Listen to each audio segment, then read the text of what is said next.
What is going on, BCS Army? Justin for Blue Collar Survival, and today I'll be doing another review for the good people over at Valtac. Today I'll be doing the Kizer Dukes. If you're new to my channel and you're looking for that best bang for your buck, hit that subscribe button down below. And while you're at it, throw me a thumbs up. I sure do like them. Alright, so Valtac, you've heard me say it once. I'll say it again. Definitely check them out. Check out their point system. I will have a link down below to this knife and their website. Definitely check it out. They have very competitive pricing. Plus, you basically get 5% back every time you buy something. Alright, so today we'll be doing the Kizer Dukes, like I had said. And this knife I happen to really like. I've been playing around with this. And I believe I may end up buying this knife. Alright, so you got their packaging. Tells you all the specs and everything on the back. And actually, while I'm getting this out, I'll go ahead and throw the specs up here. While I'm getting everything out of the way there. So you guys can check that out. Alright. So, it does come with a little cleaning cloth. Microfiber, which this thing probably actually needs to be cleaned because I've been messing with it all week. Alright, let's get into this little beauty. So VG10 steel, which Kizer does very good job on the VG10. It's got a almost full hollow grind. It's just got that little swedge up top. Pretty thin stock, very thin behind the edge, very thin behind the edge.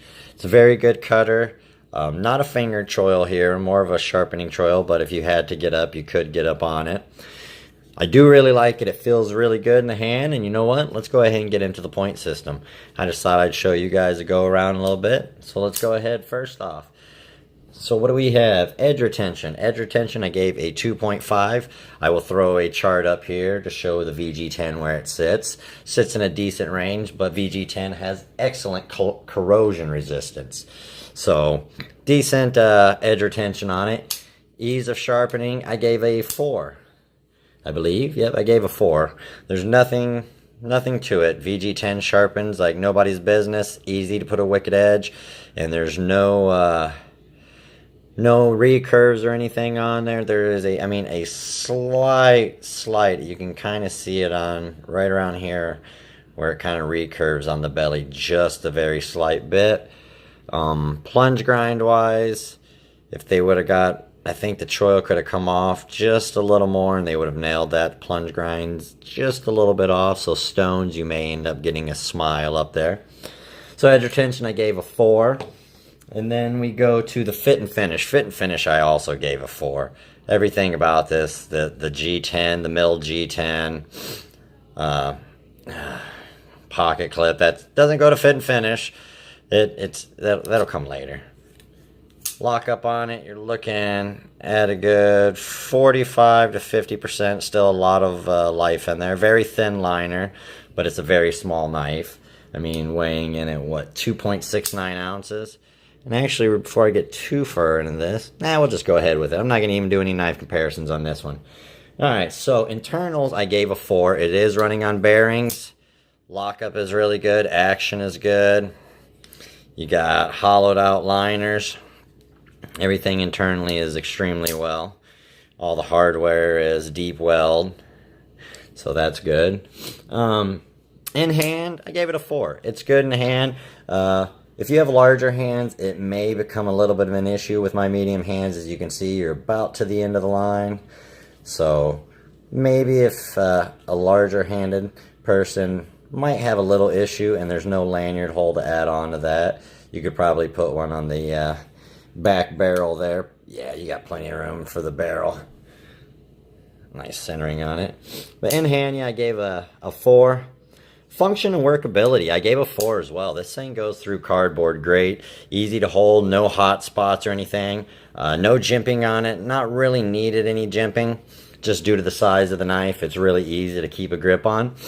So I gave a 4 on that. Overall design, I gave it a 3 because just for that plunge grind being a little bit off and this pocket clip. I hate this pocket clip. That thing, it was just like it was an afterthought basically. They're like, okay, yeah, that's fine. So I do not like that pocket clip. And let me see. So that kind of docked on that for the overall design. In pocket, I gave it a 3.5. It doesn't carry too bad in the pocket, even with that pocket clip the way it is. Not a whole lot really sticking out. I would still like to see a deep clip on that. Also for the overall design with giving it a 3 is it's only right side carry only, tip up, one pocket position. So docked it on that. But in pocket, I gave it 3.5, and price for what you get, I put a 3.5 as well with the $69 mark. It's a clean knife. Kizer does VG10 extremely well. I think the price is decent on it. So we got an overall score of 32.5 with an average of 3.61 out of 4. So this knife actually fared extremely, extremely well. So I definitely 2 thumbs up recommend this. I don't know. I'm definitely thinking about buying it. As for like action wise, I would have to say you can light switch it just fine. You have got to put a little bit behind it when you light switch it. But push button, it fires right out of there with the action every single time. But yeah, overall, great knife. Lightweight. Doesn't carry bad. I just love the looks of it. It's just my kind of knife. So, alright guys. So like I said, absolutely wonderful knife. Scored very highly. I think it may have rated right up there as my highest, if not highest knife so far. I think it just squeaked out the Civivi. So, definitely a good knife. Happy with Valtac on this one. Keep up the good work with you guys and your stuff. And that's all I really got. Alright guys, it's Justin from Blue Collar Survival. You guys stay safe.